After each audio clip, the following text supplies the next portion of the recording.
Assalamualaikum warahmatullahi wabarakatuh. Alhamdulillahi hamdan katsiran thayyiban mubarakan fihi kama yuhibbu rabbuna wa yarda.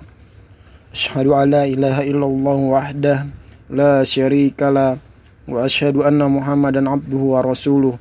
Allahumma shalli wa sallim wa barik ala Muhammad wa ala alihi wa sahbihi wa sallim tasliman katsiran. Alhamdulillah, kita telah diberikan segala nikmat oleh Allah Subhanahu wa taala yang telah kita tidak bisa membalasnya. Kita hanya patut mensyukuri nikmat yang Allah telah berikan kepada kita.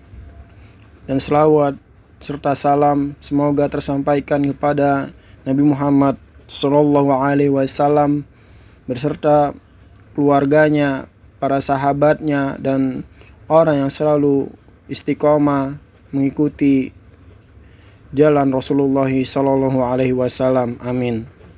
Amma ba'du.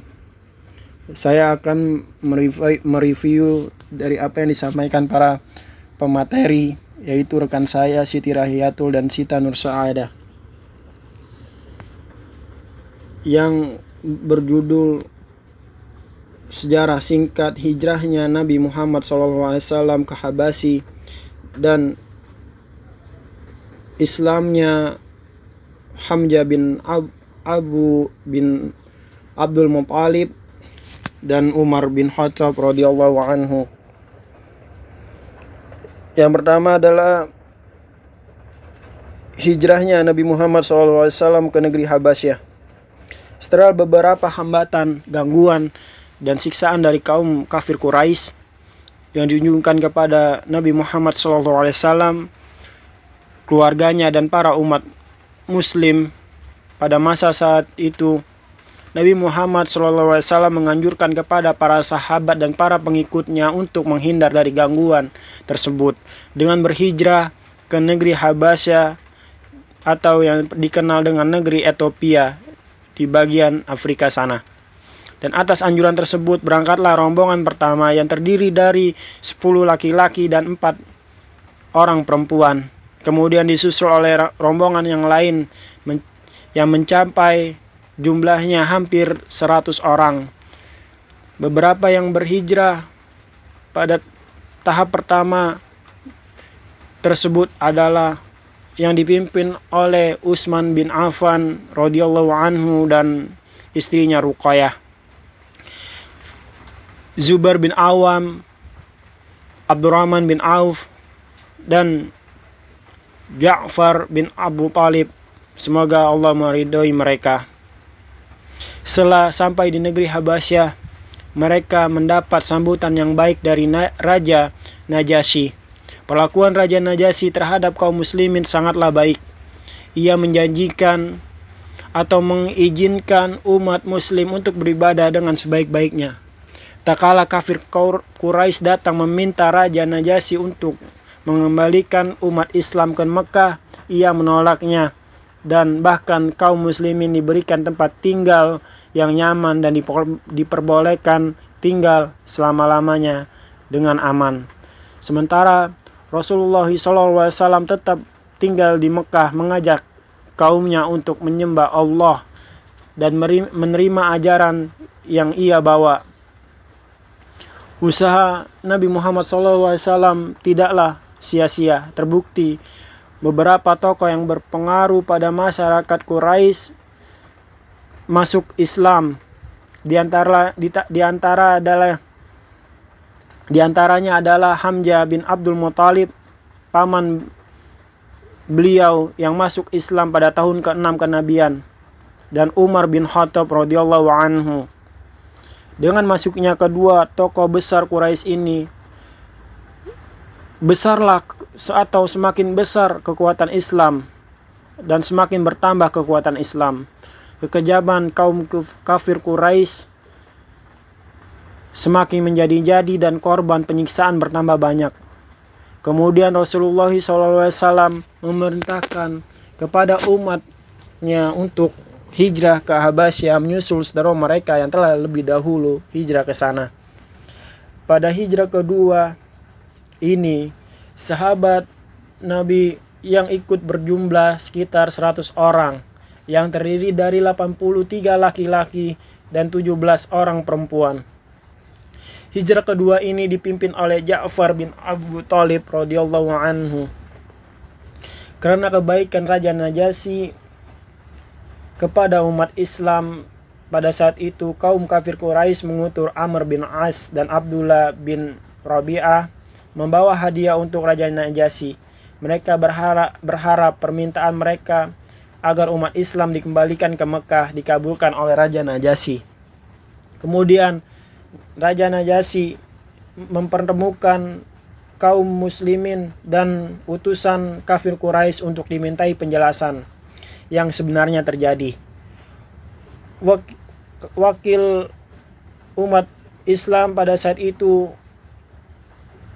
adalah Ja'far bin Abu Thalib radhiyallahu anhu yang menjelaskan kepada Raja Najasyi perihal yang sebenarnya. Dan kemudian Raja Najasyi mendengarkan penjelasan tersebut. Raja Najasyi memerintahkan umat kafir Quraisy untuk meninggalkan Habasyah. Menurut suatu riwayat, setelah kejadian ini, Raja Najasyi meminta kebenaran Islam dan ia pun masuk Islam. Masya Allah, inilah salah satu hikmah dari hijrahnya Nabi Muhammad SAW. Bertambahlah Islam pada masa saat itu.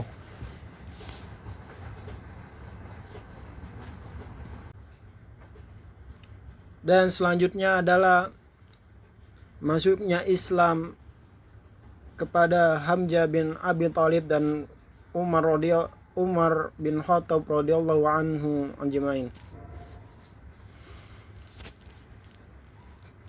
Ketika sebagian kaum muslimin bisa hidup tenang di Habasyah, mereka yang tinggal di Mekah tetap saja menghadapi tekanan demi tekanan dari kaum musyrikin Quraisy.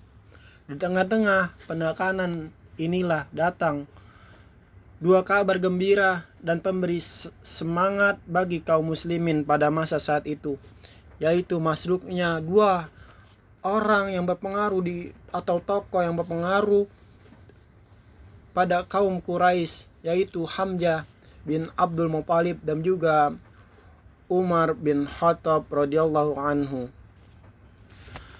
Hamzah adalah salah satu seorang paman Rasulullah sallallahu alaihi wasallam.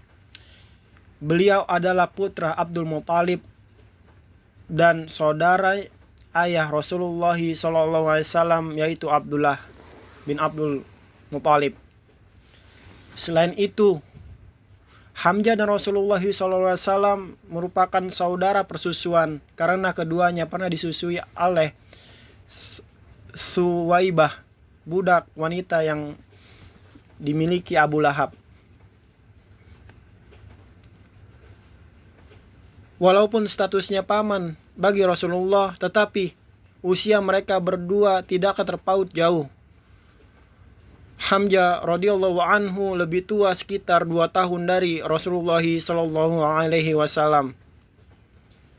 Hamzah masuk Islam di penghujung tahun ke-6 dari kenabian, tepatnya di bulan Zulhijjah.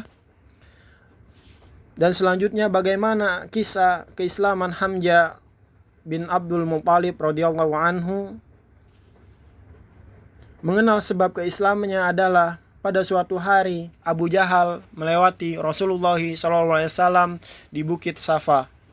Lalu dia menyakiti dan menganiaya beliau Rasulullah SAW. Tapi Rasulullah SAW diam saja, tidak berbicara sedikit pun kepada Abu Jahal. Kemudian dia memukul tubuh beliau dengan batu di bagian kepala sehingga memar dan darahnya mengalir. Selepas itu dia pulang menuju tempat pertemuan kaum Quraisy di sisi Ka'bah dan berbincang dengan mereka. Kala itu seorang wanita bekas budak Abdullah bin Ju'adan berada di kediamannya di atas bukit Safa menyaksikan apa yang terjadi kepada Rasulullah SAW. Ketika itu Hamzah baru saja pulang berburu dan menenteng busur panah. Maka sang wanita tadi mengkhabarkan kepada Hamzah apa yang dilakukan oleh Abu Jahal laknatullah kepada Rasulullah SAW. Ketika itu Hamzah dikenal sebagai seorang pemuda yang gagah, berani dan penuh wibawa di tengah-tengah Quraisy. Hamzah pun murka dengan apa yang dikhabarkan kepada beliau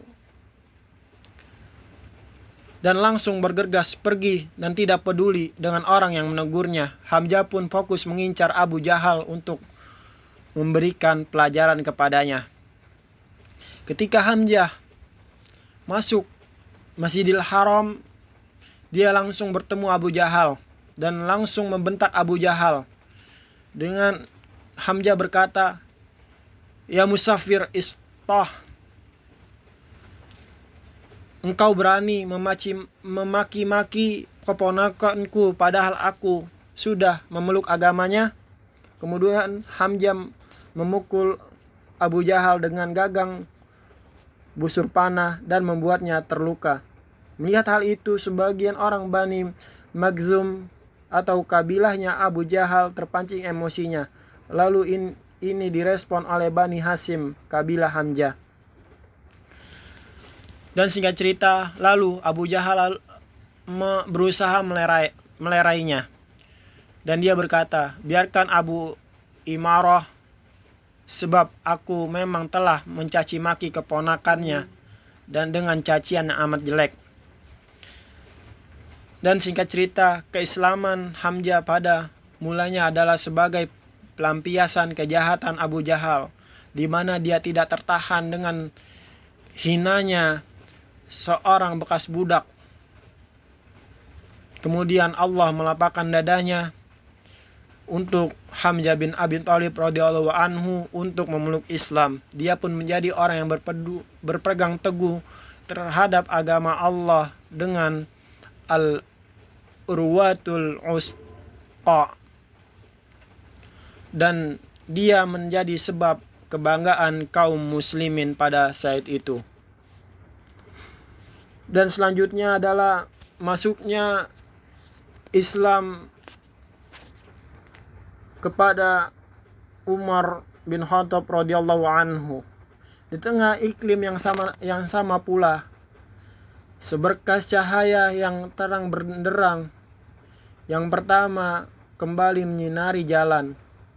Cahaya yang terang benderang itu tidak lain merupakan Islamnya Umar bin Khattab radhiyallahu anhu. Beliau masuk Islam pada bulan Dzulhijjah tahun ke-6 kenabian,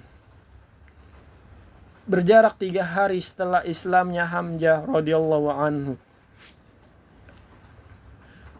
Nabi SAW memang telah berdoa untuk Islamannya. Di antara beliau yang beliau panjatkan, yang ada pada salah satu riwayat, Nabi SAW berdoa, "Ya Allah, muliakanlah Islam ini dengan salah satu dari orang yang paling engkau cintai, Umar bin Khattab atau Abu Jahal bin Hashim." Dan ternyata yang paling dicintai oleh Allah Subhanahu wa taala adalah Umar radhiyallahu anhu. Beliau dikenal sebagai seorang yang sangat tegas dan memiliki harga diri yang tinggi. Banyak di antara kaum muslimin yang pernah merasakan siksaan dari Umar. Sebenarnya di dalam hati Umar terjadi perang batin. Di sisi lain, merasa haus menghormati dan menjaga tradisi yang telah dibangun oleh nenek moyangnya.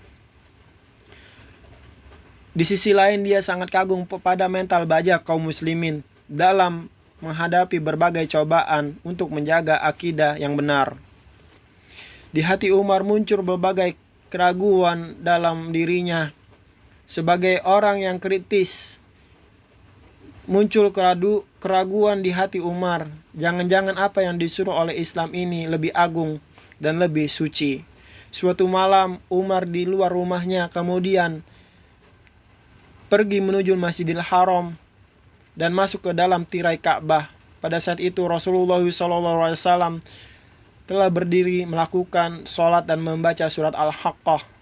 Pemandangan itu dimanfaatkan oleh Umar radhiyallahu anhu untuk mendengarkan dengan khusyuk, sehingga membuatnya terkesan dengan tersusunnya apa yang dibacakan oleh Rasulullah SAW. Lalu Umar berkata, "Demi Allah, ini benar adalah ucapan tukang syair sebagaimana yang dikatakan oleh orang-orang Quraisy." Lalu Rasulullah SAW membacanya dengan surat Al-Haqqah ayat 40 dan ayat 41 yang bunyinya, "Innahu laqaulu rasulin karim wa ma huwa biqauli sya'irin qalilan ma tu'minun." Sesungguhnya Al-Quran benar-benar wahyu yang diturunkan kepada Rasul yang mulia, dan Al-Quran itu bukanlah perkataan seorang penyair. Sedikit sekali kalian beriman kepadanya. Ternyata yang paling dicintai oleh Allah adalah Umar radhiyallahu anhu. Beliau dikenal sebagai orang yang sangat tegas dan memiliki harga diri yang tinggi. Banyak di antara kaum muslimin yang pernah merasakan siksaan dari Umar. Sebenarnya di dalam hati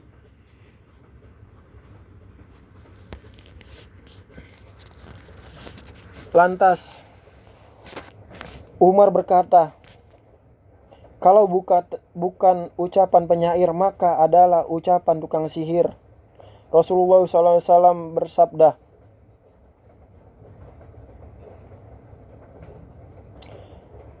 dan terus membacakan firman Allah yang artinya, "Bukan pula perkataan tukang sihir sedikit sekali akan mengambil pelajaran darinya, dan ialah adalah wahyu yang diturunkan dari Rabb semesta alam." Hingga akhir surat tersebut. Inilah awal benih Islam yang merembes masuk ke dalam relung hati Umar bin Khattab radhiyallahu anhu. Dan itulah cerita singkat Islamnya Hamzah bin Abdul Muttalib dan Umar bin Khattab radhiyallahu anhu. Semoga bermanfaat. Subhanaka Allahumma rabbana wa bihamdika asyhadu alla ilaha illa anta astaghfiruka wa atubu ilaik. Wassalamualaikum warahmatullahi wabarakatuh.